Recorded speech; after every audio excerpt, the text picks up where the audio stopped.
Queremos nessa noite compartilhar a palavra do Senhor no livro de Gênesis, capítulo 22, a partir do verso 1, uma história muito conhecida, onde Deus prova a Abraão. Você já se perguntou por que Deus fez um teste tão pesado e tão dolorido na alma de um homem, como pedir a morte do seu próprio filho? Vamos ler comigo esse texto, a partir do verso 1.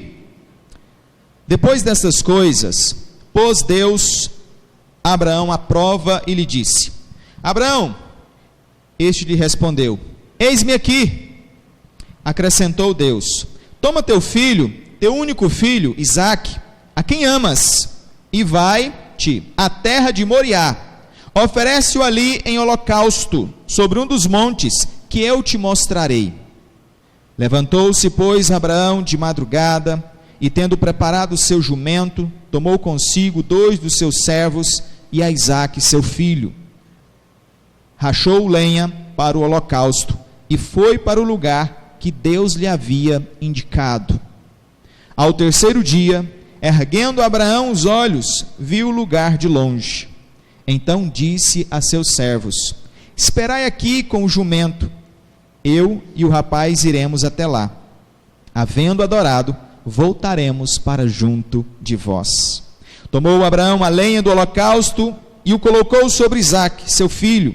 Ele, porém, levava nas mãos o fogo e o cutelo. Assim caminhavam ambos juntos.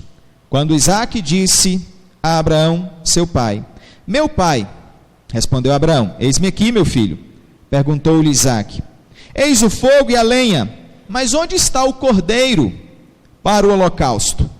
Respondeu-lhe Abraão: Deus proverá para si, meu filho, o cordeiro para o holocausto. E seguiam ambos juntos. Chegaram ao lugar que Deus lhe havia designado. Ali edificou Abraão um altar. Sobre ele dispôs a lenha, amarrou Isaque, seu filho, e o deitou no altar em cima da lenha. E estendendo a mão, tomou o cutelo para imolar o filho. Mas do céu lhe bradou o anjo do Senhor: Abraão, Abraão! Ele respondeu: eis-me aqui. Então lhe disse: não estendas a mão sobre o rapaz e nada lhe faças, pois agora sei que temes a Deus, porquanto não me negaste o teu filho, o teu único filho. Tendo Abraão erguido os olhos, viu atrás de si um carneiro preso pelos chifres entre os arbustos. Tomou Abraão o carneiro e o ofereceu em holocausto, em lugar do seu filho. E pôs Abraão por nome aquele lugar: o Senhor proverá. Daí dizer-se até o dia de hoje: no monte do Senhor se proverá. Então do céu bradou pela segunda vez o anjo do Senhor a Abraão e disse: jurei por mim mesmo, diz o Senhor, porquanto fizeste isso e não me negaste o teu único filho, que deveras te abençoarei e certamente multiplicarei a tua descendência como as estrelas dos céus e como a areia na praia do mar. A tua descendência possuirá a cidade dos seus inimigos. Nela serão benditas todas as nações da terra, porquanto obedecestes a minha voz. Então voltou Abraão aos seus servos, e juntos foram para Berseba, onde fixou residência. Aleluia. Feche seus olhos, vamos fazer mais uma pequena oração, mais uma oração de entrega, totalmente ao nosso Deus, em nome de Jesus. Deus amado e Deus todo-poderoso, quando a tua palavra é lida, Senhor, que os nossos corações se alegrem, para que ela possa, Deus, tocar nos nossos corações de tal maneira que nós possamos sair daqui cheios da presença do teu Santo Espírito, Pai. Muito obrigado por este amor tão grande que é derramado sobre as nossas vidas, ó Pai. Muito obrigado, ó Deus, porque o Senhor mudou a nossa vida, transformou o nosso coração, ó Deus. Mas quando nós formos provados pelo Senhor, ó Deus, que o Senhor nos ajude a sermos aprovados por Ti, ó Pai. Em nome de Teu Filho amado Jesus Cristo. Amém. Aleluia. Amados irmãos, na Bíblia é ensinado a respeito de tentação e a respeito de provação. As duas coisas têm um sentido diferente. A tentação vem com o objetivo de destruir de fato. A tentação, ela é imposta por Satanás com o objetivo de levar você ao erro, de conduzir você ao pecado, de estragar a tua vida, destruir os teus sonhos, acabar com a tua existência. Mas a provação é como um teste, onde o objetivo é te aprovar, não te reprovar. O objetivo é fazer com que você seja aprovado nesse teste, porque há uma recompensa para aquele que for aprovado nesse teste. E nós acabamos de ler um texto extremamente significativo na história da humanidade. Esse texto, ele fala de Jesus, ele mostra, já antevê aquilo que chama de antítipo, palavra meio difícil de pronunciar, mas é isso, o antítipo de Cristo, na figura daquele cordeiro, que estava ali no arbusto, e que foi utilizado para substituir aquele jovem que já estava sobre o altar para ser morto e sacrificado.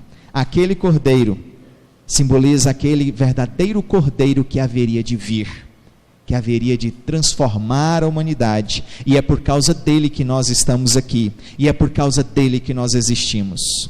A provação veio sobre a vida de Abraão, com o intento de aprová-lo, mas há circunstâncias naturais que moveram, digamos assim, um coração de Deus, para que realizasse um teste, talvez um dos mais difíceis de toda a Bíblia.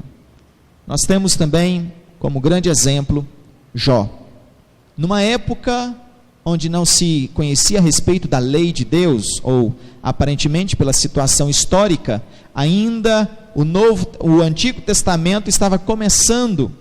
Alguns situam a época de Jó nessa época ali dos 400 anos que os judeus ficaram no Egito, ou seja, ainda não tinha nem escrito o primeiro livro, que era Gênesis, mas havia no coração de Jó um temor por Deus.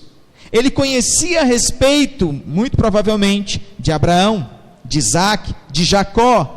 As histórias a respeito dos patriarcas lhe eram familiar porque ele temia Deus. Mas de repente veio uma grande provação, e ele perdeu todos os seus bens, e como se não lhe bastasse, ele perdeu todos os seus filhos que ali existiam.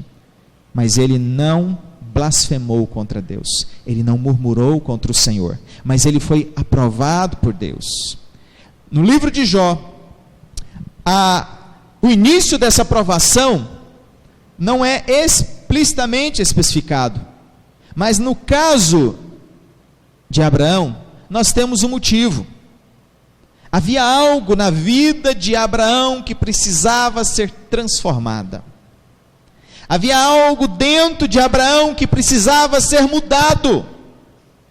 E as coisas, de fato, andariam corretamente de acordo com a vontade de Deus, se aquilo que estava internamente dentro dele fosse transformado.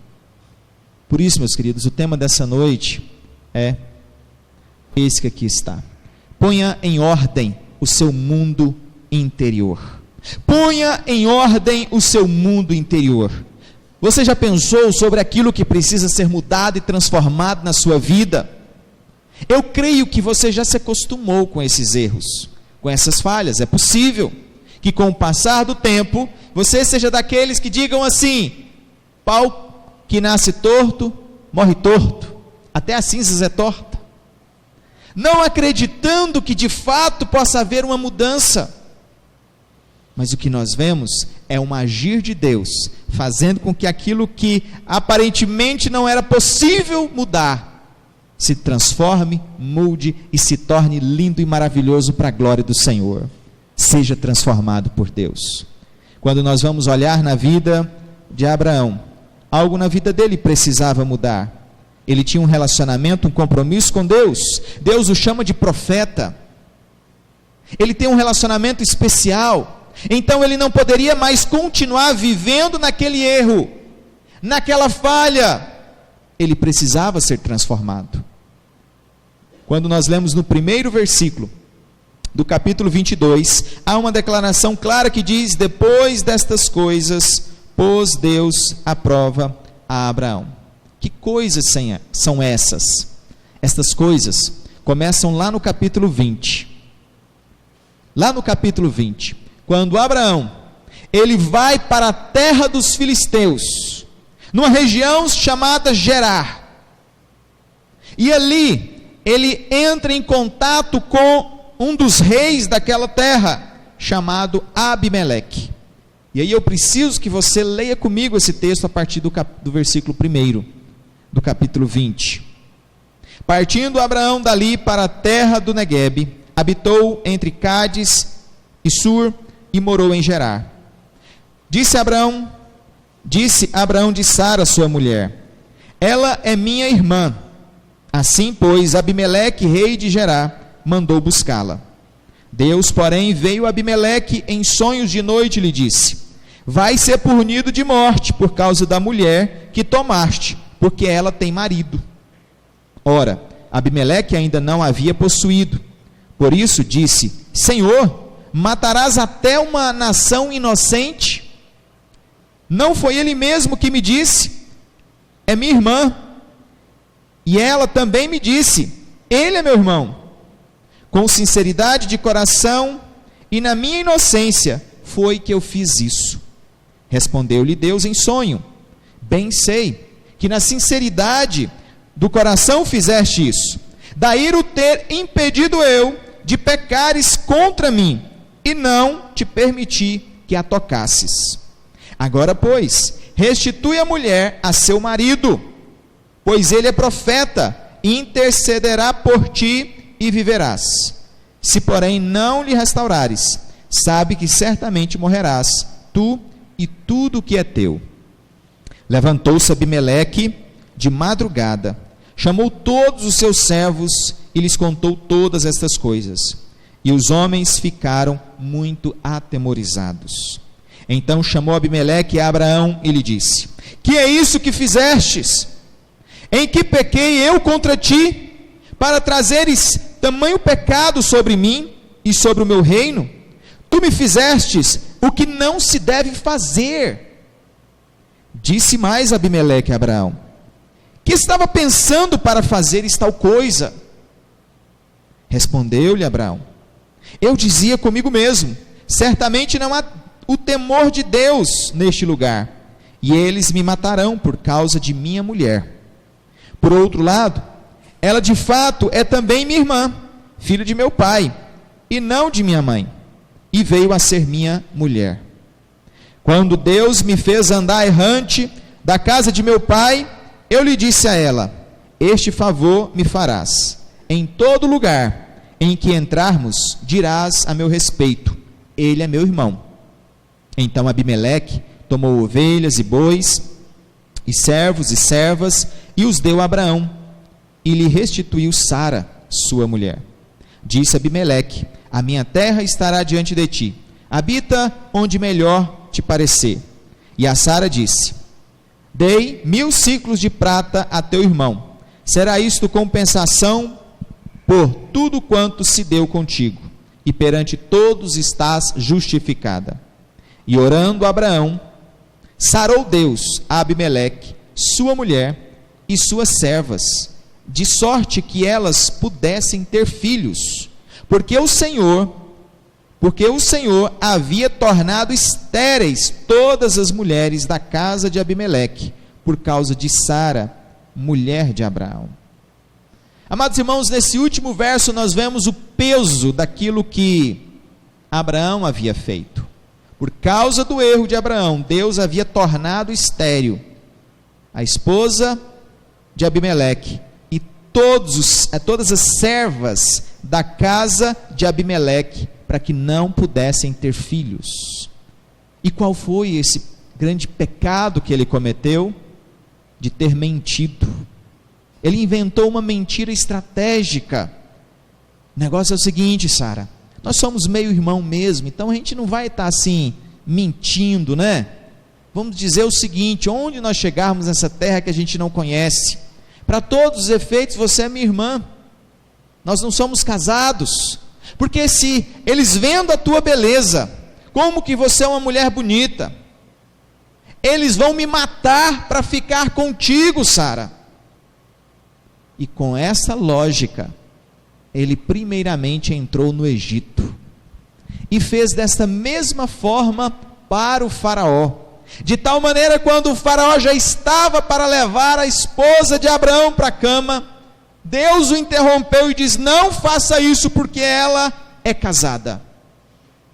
E eles saíram de lá, do Egito, envergonhados por causa daquela situação, porque Abraão havia mentido a respeito de um fato muito importante, de tal maneira que poderia ter trazido desgraça, não só sobre a vida de Sara, mas sobre a vida de todo o Egito, pois Deus estava disposto a castigar o Egito por causa daquilo. Passou-se um tempo, eles chegaram na terra dos filisteus, mais uma vez, o coração de Abraão ficou temeroso. O que vão fazer conosco? O que podem fazer conosco nessa terra? Você vai falar que você é minha irmã, para que eles não venham me matar. E assim aconteceu, chegou, disse para todas as pessoas, ficou notório que era irmã de Abraão, e não esposa. E o rei Abimeleque a viu muito provavelmente, e como todo que gosta de esbanjar riquezas, foi e tomou Sara de Abraão, para que fosse morar no seu palácio, no seu castelo. Mas antes que pudesse ir para a cama com ela, Deus o advertiu em sonho: você está louco, homem, não faça isso, porque ela é casada. E ele, de fato, conversando com Deus, disse: Senhor, mas ele não me disse que era casada, me falou que era irmã, e ela me confirmou isso mesmo. Não, mas ela é casada, e você deve restituí-la ao seu marido, senão eu vou acabar com a tua geração, destruir todo o teu futuro. O Senhor estará disposto a matar uma nação inteira por causa disso? Foi na inocência que eu agi dessa forma. E Deus então disse para ele: porque foi na inocência que você agiu, que eu resolvi te socorrer, e não permitir que você cometesse esse pecado, fizesse esse mal. E assim, Abimeleque, chamando Abraão diante de todos, colocando ele ali em evidência, começou a questionar: por que você fez isso? Por que você criou essa mentira? Por que você falou dessa forma? Por quê, meus queridos? Porque ainda no coração de Abraão, ele não temia ao Senhor a ponto de falar a verdade, a ponto de agir de maneira correta e verdadeira. Ele precisava lançar fora o temor que existia no seu coração. Deus queria transformar a vida daquele homem. Deus tinha interesse na santificação dele. Deus tinha desejo que ele pudesse transformar o seu mundo interior. Deus tinha interesse que ele pudesse ser santo na presença, pois já era profeta. E Deus disse: olha, Abraão vai orar por você, para que as tuas mulheres fiquem curadas e possam ter filhos. Deus estava trabalhando na vida daquele homem para que ele pudesse se tornar um grande e abençoado servo do Senhor.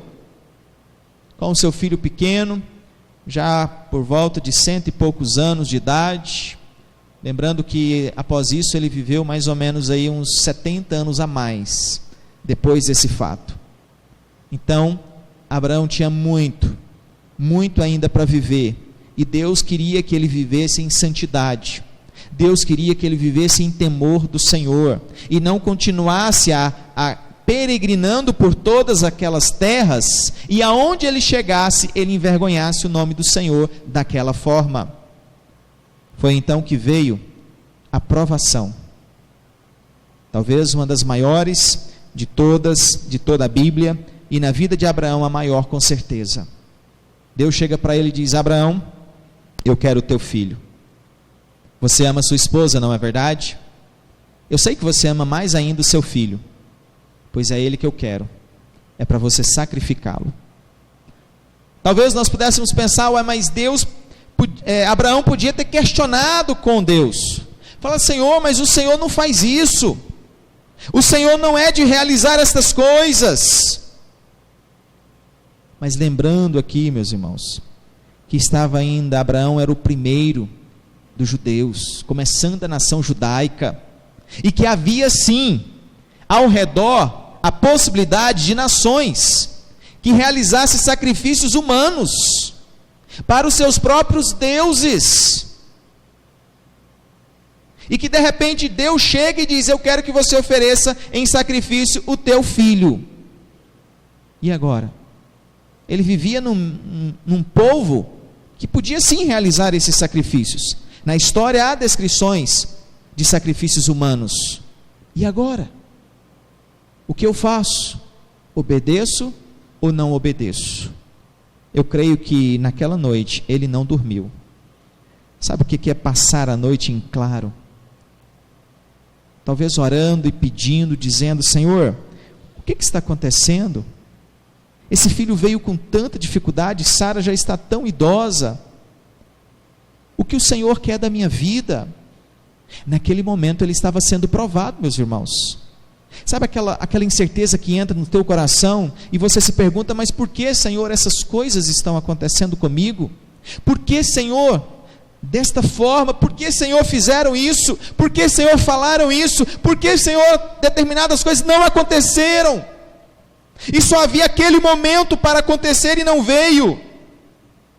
Certamente ele questionava e ele pedia e ele clamava, e aquela noite, muito provavelmente Abraão não conseguiu dormir.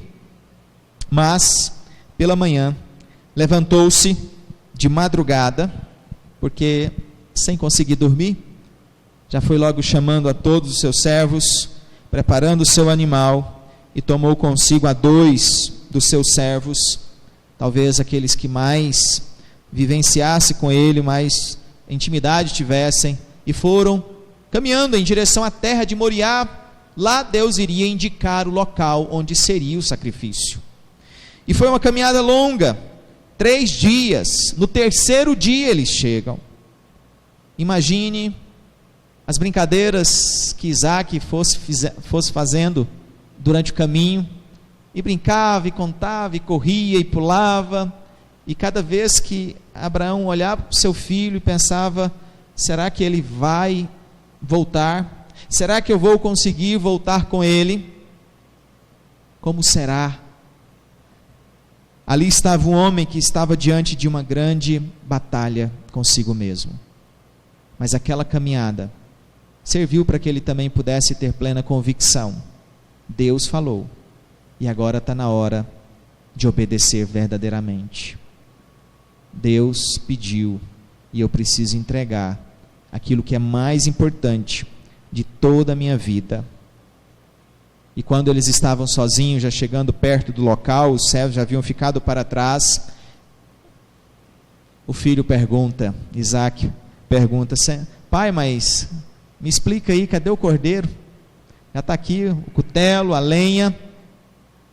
E ele então responde, o Senhor vai prover um cordeiro no seu lugar, meu filho. O Senhor vai prover um cordeiro no seu lugar.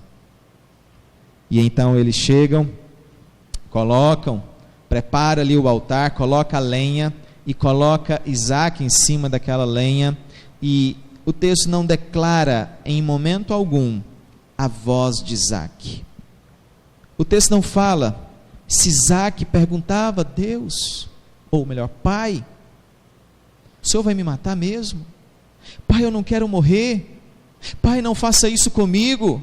O texto não declara, talvez, os gritos que aquele menino poderia ter dito, o que nos dá a entender que aquele menino aceitou sim o que o seu pai iria fazer para Deus, porque de alguma maneira ele já temia ao Senhor no seu coração. E assim, talvez o mais que depressa, ele pega o cutelo, e quando ele levanta o cutelo, Deus então grita, o anjo do Senhor grita, Abraão, Abraão, não faça isso, não faça mal ao rapaz, Pois agora eu sei que temes a Deus, porquanto não me negaste o teu único filho. Agora eu sei que você teme verdadeiramente. E é interessante essa expressão. Agora eu sei, porque Deus sabe de todas as coisas. Deus conhece todas as coisas.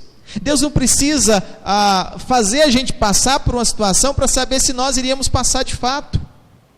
Porque Ele é soberano e poderoso para saber tudo aquilo que nós poderemos fazer. Mas eu vejo nessas palavras, meus queridos, a indicação daquilo que Abraão precisava. Abraão precisava entender o temor do Senhor na sua vida. Abraão precisava passar por aquela experiência, para que ele pudesse sentir na própria pele o que era ter que escolher entre uma pessoa amada, muito querida, e escolher obedecer ao Senhor. Para que ele não tivesse mais tanto amor assim à sua própria vida, mas que ele pudesse honrar ao Senhor com a sua própria vida, vivendo e falando a verdade, não brincando com a mentira, não brincando com a falsidade, mas procurando ser santo na presença do Senhor. Talvez muitos de nós, vez ou outra, acaba cometendo um deslize. Vez ou outra você acaba sendo envolvido por uma situação e você peca, e você erra contra o Senhor. Aconteceu comigo mês passado, de tal maneira que nós somos pegos às vezes de surpresa pela nossa falha, pelo nosso temor dos homens, e somos capazes de mentir para livrar a nossa pele, ou para nos darmos bem numa determinada situação, para resolvermos um problema difícil. Por que não uma mentirinha? Para resolvermos um problema complicado, uma mentirinha pequenininha, Deus vai entender.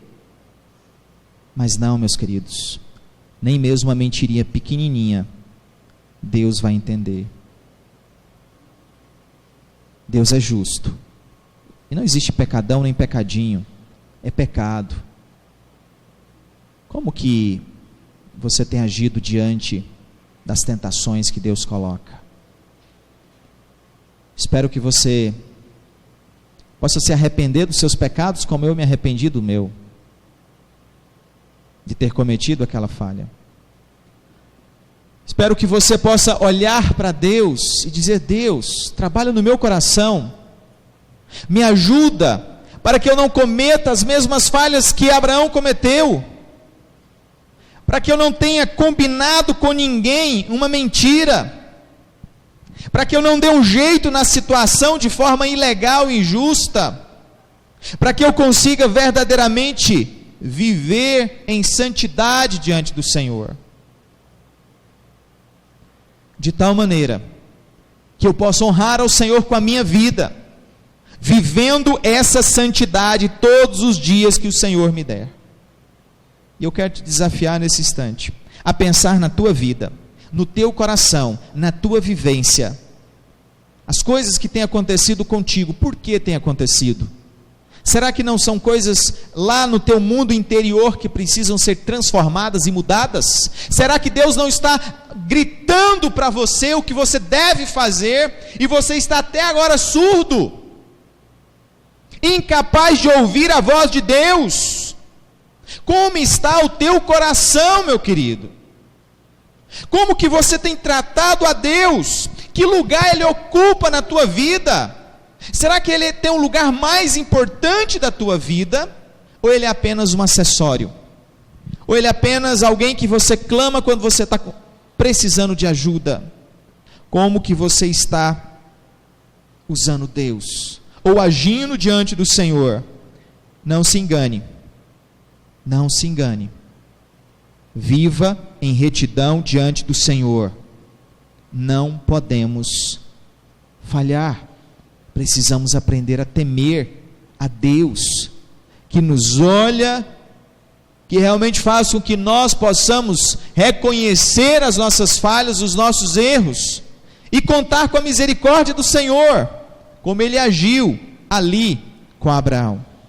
E eu creio que Deus, em todo o seu poder, usou uma situação como aquela, para deixar muito claro, muito visível, para que jamais um judeu em toda a história pudesse pensar em sacrificar um filho dele, ou qualquer pessoa, a Deus, como uma adoração a Deus.